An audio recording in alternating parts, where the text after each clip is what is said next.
Like some of the best Jackie Chan films that we've easily. seen. You know, but not with, you know, granted, whatever story we have here, it's, you know, we get a little more story than we ever did in a Jackie Chan movie. But it's like I said, I can nitpick at this movie, and I've been accused of nitpicking more than once, of course. And I am a little bit on certain things. Yeah, but I absolutely love this movie. I tell you, you talk about Tom Cruise running. Tom Cruise got a little black in him, man, because that dude runs like a black man. You know how black people run like they karate chop and win.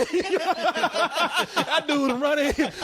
Whoever got in his way, they get knocked out because his hands are just going up and down. And the Underground Railroad wasn't no joke. You had to be able to run. Shit, I would cast Tom Cruise as a slave now. You know, no makeup or anything, just based on his running abilities. I admit, there was hard shoes too. There was an odd scene. I don't know if you guys caught it, but like the scene where he's trying to outrun this huge sandstorm, where the camera is looking like the camera's below his head. So when the camera's facing up, he looks like a god running amongst mortal men. Oh yeah. Where I'm just like, whoa, what the hell? And you mentioned something before last time we recorded. You like, yeah, it's something else they do in every movie, and I still like it. I'm not, you know, I haven't get tired of it yet, but they do have to have a scene or two or three or four where he's running and there's just giant shit falling behind him that barely misses him. Yeah, and he blows up, and that concussion from the explosion throws his ass like into the stratosphere. That's a good point. And then he's in the hospital. There's a lot of confusion with people who like to talk shit, especially on our site, about movies where they're trying to say whether they like or don't like it. That there's a lot of confusion that just because something is a trope, it is therefore bad, and that's just not the fucking case. You can't make a movie without tropes at this point. If it's exciting, I don't mind. They had a scene where he was running and King Kong fell behind him, the Statue of Liberty had, you know, a spaceship, and he's still running, just barely missing it. I was like, I don't care. If you can make it exciting and put me on the edge of my seat, I'm cool with that. I'll watch a fucking sequel to 2012 where it's just Tom Cruise running away from natural disasters all day long. That'll be the best movie ever. I'm sorry. He does a great job of it. Outrun a natural He's running past Cusack in his stretched limo. Going, what the fuck? You're a little slow today. Huh? I mean, if Tom Cruise wants to raise money for Scientology, he should just every week get in a race with a natural disaster. Shit, that motherfucker run. He can run a full marathon in 5 minutes. No shit. That earthquake will be behind him going, shit. Yeah, that fool, he runs his ass off, man. But I tell you, it's for a movie like this, it's one thing to say that it's the best out of the series, because for me, I don't think that says much for the movie. You don't have to try that hard. I like that J.J. Abrams directed Mission Impossible, which was the third one. Hate those other two, but this one is. I mean, I can almost watch this and just pretty much disavow, you know, the first three. Just like the team is disavowed. Just like there you go. You're pulling a Cyrus now. You know what? That motherfucker has affected me when I don't even know it, because I didn't even know I said that. Are you serious? I did not. No, that wasn't a pun. Oh, well, maybe it was, only because I've been around that guy so much. Cyrus, I don't know what kind of nefarious plot you got going on, but it's working. It's all falling into place. No, Mr. Coleman, I expect you to pun. Do you expect me to review? No, I expect you to pun. No, you know, but this stands alone itself. You don't have to see any other Mission Impossible movie.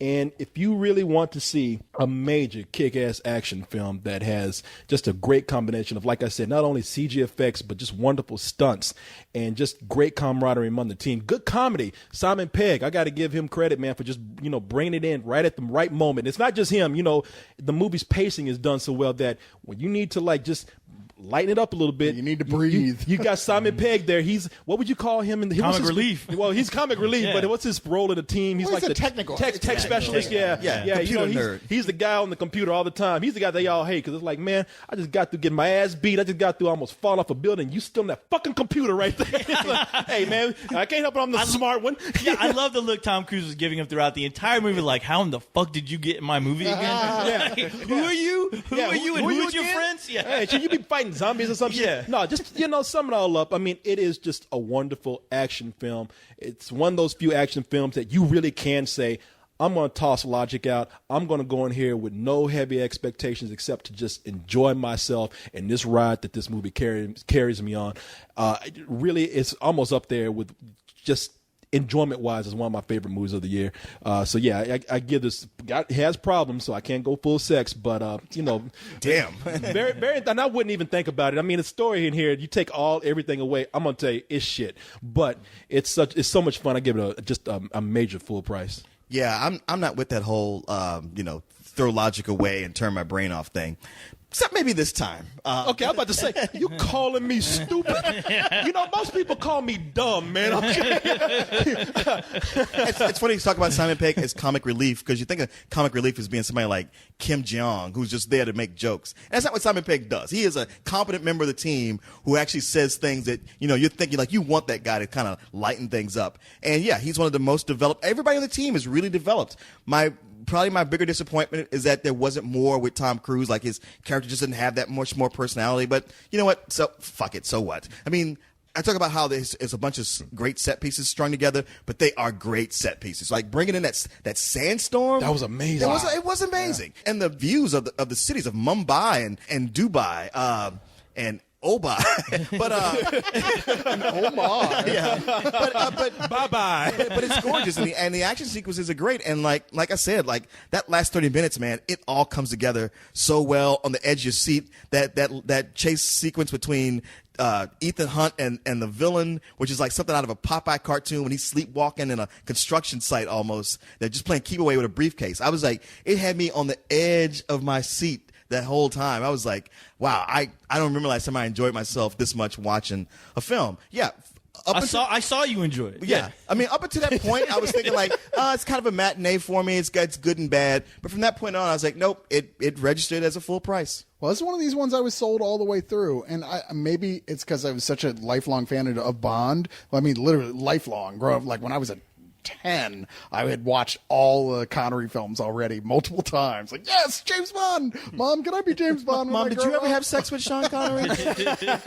No, Cyrus, you have to be a fat film critic. I want to be James Bond. Just to eat your Cheetos. Sorry, Cyrus. That's not how I got this black eye. But I think that this is the best of this type of spy thriller, of that crazy, over-the-top, super fun that we've seen in a long time. I mean, Bird nails it in so many ways. And like I said, he's fighting versus a script that has some issues. I don't think it's shit. I mean, they do a great job with the characters on the whole. I mean, yeah, they bring in the team and they sell you on the team. A lot of the dialogue, the punch-up type stuff is really good. But where it really works is those set pieces, which will just, I mean, they're just like, yeah, you're saying, like an edge of your fucking seat at points. And straight up the cinematography. I mean, there are just shots that you go, oh my God, that was fucking gorgeous. Just the way it's all timed, the sense of velocity and pacing with those shots. I mean, I was just sitting there going, man, I'm watching a new master do his craft. And regardless of what this movie's even about, it's so competently done. You can't give it anything but a full price. Yeah. Shit, you pretty much said everything I wanted to. So I'm gonna give it a full price. And I was like, throughout the movie, I was really like just thinking, wow, this feels like a Better Than Sex. But my only issue is I wish a little bit more meat was given to Tom Cruise, because I mean he is Some people would say it already is. Sorry. That was the autonomic reaction. I couldn't help But it. as far as his story and sure, his character has been developed as much as you can develop it, but just give him something a little bit more than just being a stunt guy throughout the whole movie, which is exactly what he was. But you know what? He worked. I mean, he really did. He was the one guy that needed to be intense for a good majority of all these scenes, especially all the set pieces, to actually work. And he definitely does his job. And for Brad Bird, wow. I mean, now I'm convinced, like, I'm curious what this guy would do with a script that he's able to control.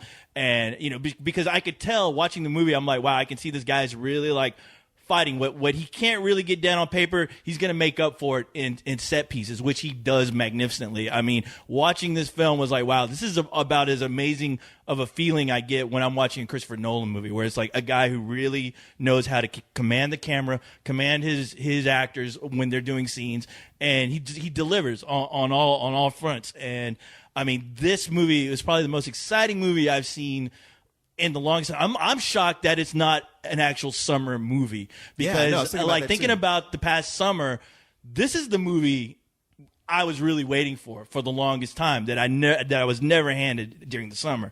So I mean, I'm giving this an all-out full price. The only thing it would be better than Sex if Tom Cruise's character was developed a little bit more for me. You know? Yeah, I always keep thinking like if his dialogue was snappier, not really like funny, or if he was more like just had more personality with the team, like he was that guy who was yelling at them or like trying to tell them like you got to do this, and I've lived a hard life and trust me. But as it was, yeah, he was just kind of the stunt man. I kind of like that though, because like I said, we already know enough about him already, and he's got his sense that audiences you say that, were but- resenting the fact that he was like his ego is the reason those previous films weren't that good, and now he's just a force of nature, and we already. Well, you know, the only that is problem true. with that is trying to convince people, you know what, this could be a standalone. It can't really be a standalone because you watch it, you have no idea what if you've never seen any of the other movies, you'd have no fucking clue what Tom Cruise is all about besides he's just part of this team. Well, And the thing is, like, okay, the first movie wasn't good. The second movie was shit. The third movie, even though we said up until now it was the best one, but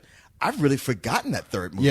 Yeah, I have to. It was decent. We were like, wow, I can't believe I actually enjoyed that. Yeah. But not terribly memorable. I will have to say one thing before I forget because I really wanted to bring this out.